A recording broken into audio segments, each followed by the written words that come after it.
Raced now for 15 years.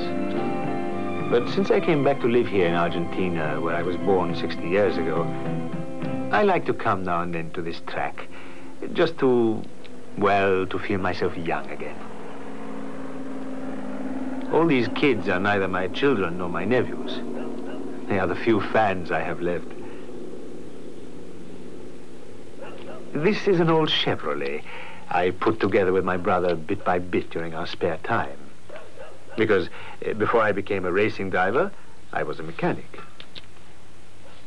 I've never thought of a car as just a piece of metal, but as a living being, with a heart that beats, which can be happy or sad, which can feel well or ill, depending on how you treat it. So if you want her to stay in good health and to give you all you ask of her on the track, you've got to get to know her properly.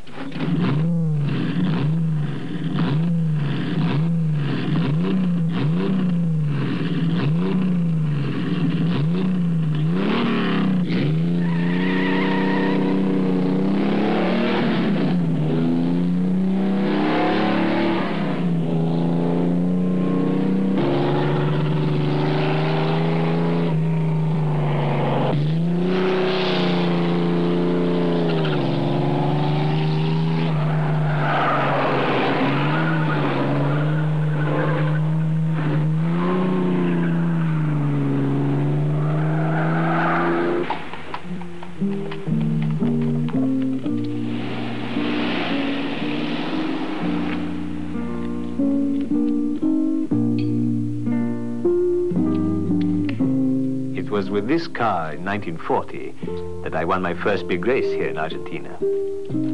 I'm still very fond of her, and my brother helps me to keep her in trim, just as if it were always the night before a race. When I sit at the wheel to check the engine, I can feel myself back in the old days.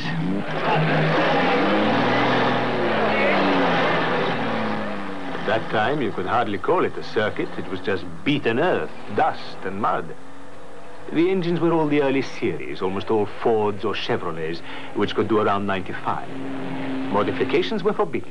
The engine had to be standard. But we tried to lighten the body as much as possible in order to get a few more miles out of her. At that time, the most important race was the International Grand Prix of the North. 6,000 miles Buenos Aires to Lima and back to Buenos Aires. I had the good fortune to win in 1940 when I was still unknown. I beat the great champion of that time, Oscar Galvez.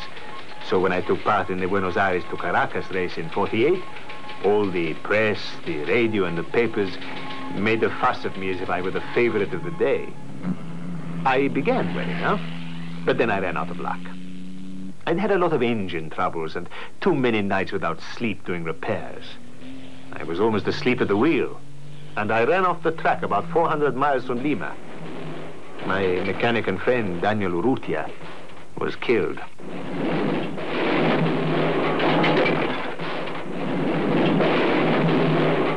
They told me that later in hospital when I came to. Almost every weekend, I come back to Balcarce, where I was born. My friends and Papa and Mama still lives there. We have an asado, which is the Argentine way of roasting meat on a wooden fire. My parents love it.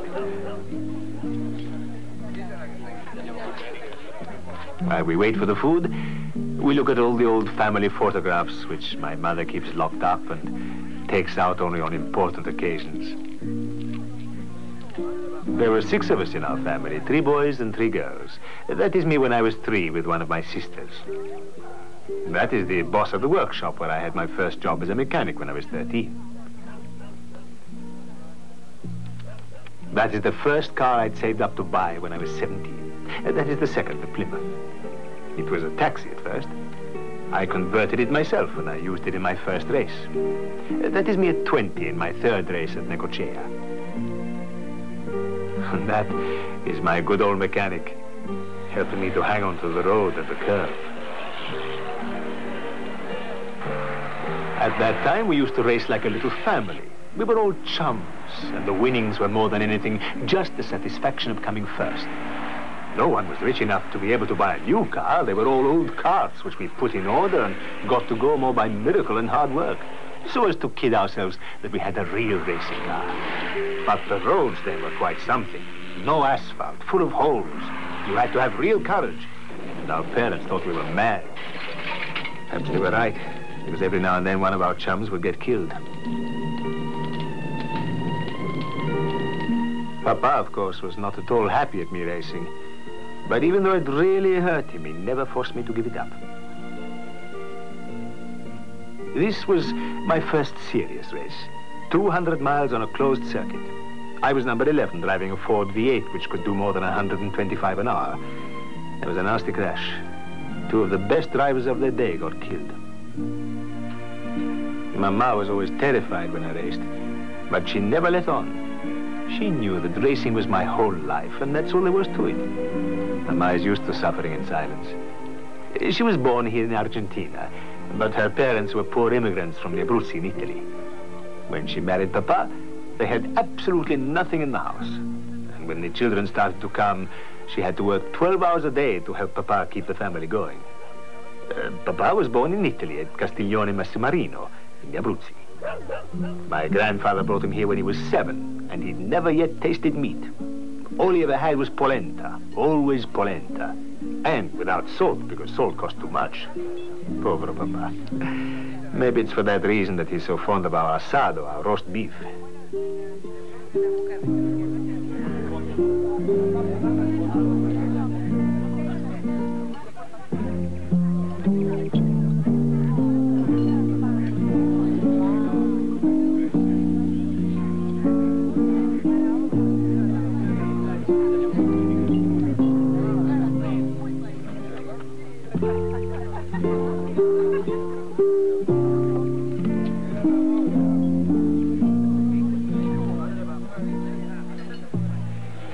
Mar del Plata, 1949. That's the first international race I won.